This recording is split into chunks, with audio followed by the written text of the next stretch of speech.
It might look like any dirty, poor street in the tropical northern countryside of Angola, but its common name is Antwerp Street. And from all over the world, people are lured to it to seek their fortune. With them comes barbed wire, weapons, and satellite dishes. At Antwerp Street in Nzanga, northern Angola, it's possible to purchase anything, from medical drugs to TV sets. Anything at a price. Everywhere some kind of trade is going on, and the most lucrative is this: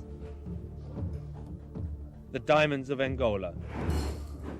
Nzanga is one of the centres where the country's precious stones are mined and traded. Belgian diamond buyer Andre Roca da Silva is one of 4 legal licensed traders operating here.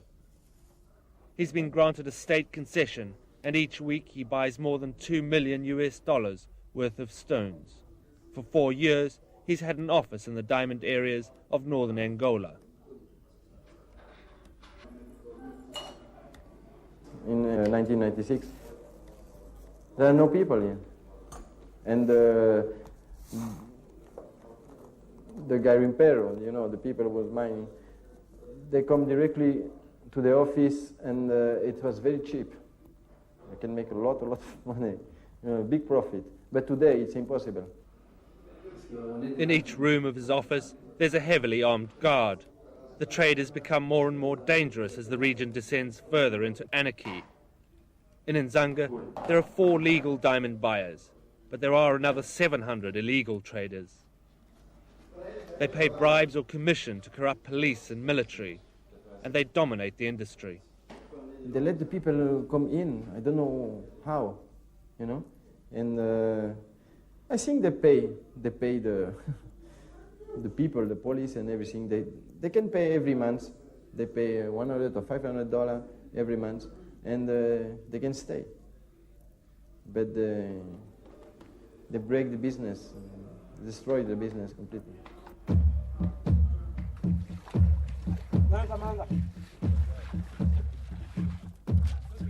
It's now more clear than ever that the natural wealth of Angola also contributes to its downfall. The diamond diggers who day in and day out stay in the mud to dig for the stones are the furthest down in a hierarchy with plenty at stake. If they're lucky, they can make a few $100s a day per group. But those who are highest up on the ladder, those who control the industry through government concessions or in conjunction with rebels or local warlords, can take home millions of dollars. As long as the conflict in this country continues, the wealthy and powerful will continue to enrich themselves, leaving nothing behind. We work very hard and we're still poor. If the government had wanted to stop this war, they could have done it long ago. But they profit from it.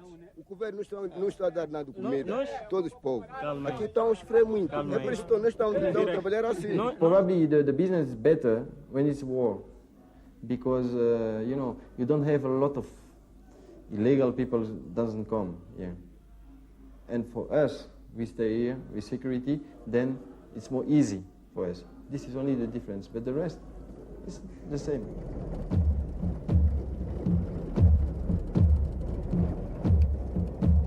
When UNITA used to attack some position, the first thing they do is to cut the connection between this position and another place.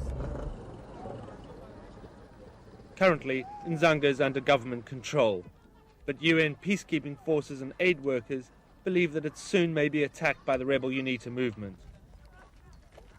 UNITA has already attacked villages nearby, and a big refugee population has poured into Nzanga.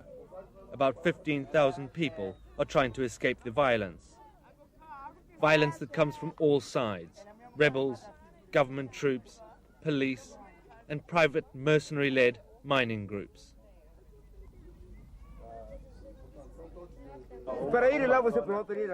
We make a garden, and when we come to harvest, there's an armed man to shoot us and take the food. Now we're afraid to make a new plantation, because armed people will come and take what we've planted all the time.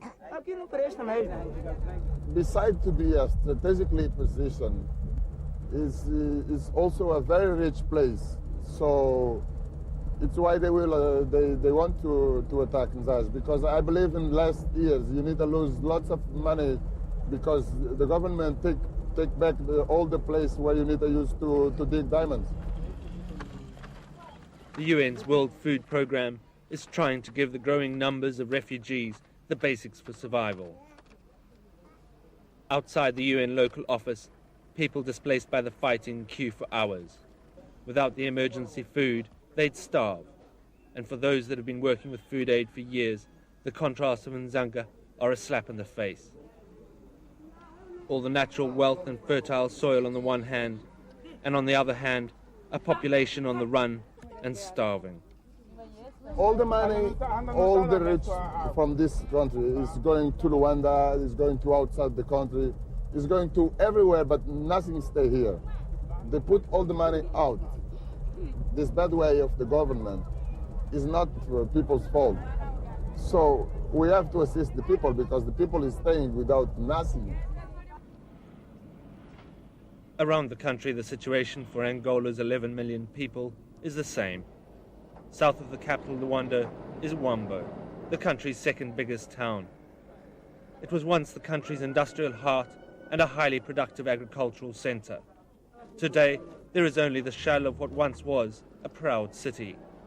More than 30 years of war, looting and neglect have left the country in ruins. In an effort to re-establish a basic infrastructure, a Swiss aid organization is paying 200 men to rebuild destroyed bridges. It's a way of giving them a small income, but most important, it'll connect the communities in and around Wambo, thus facilitating the renewal of trade and agricultural production. But landmines and the ever-present threat of violence is often a stronger force than hunger.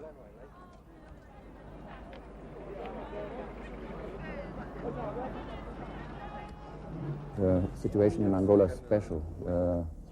People are traumatized by mine accidents and mine incidents. Some have been locked up in provincial cities for months during the last war. And the pure rumor, the pure fact that somebody says there has been remining creates panic and creates impossibility to move, and all traffic stops on these roads. Sim, isto é o que eu disse anteriormente.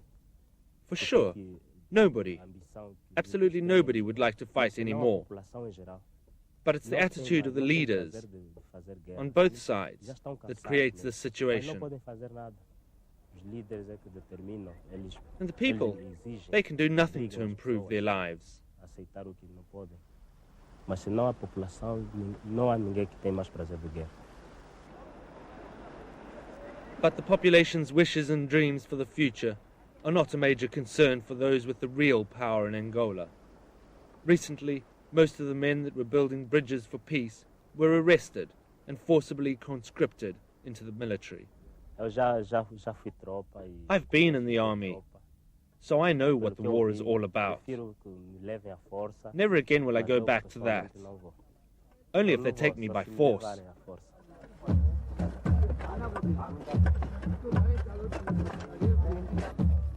The war drums have never stopped in one of Africa's most beautiful countries.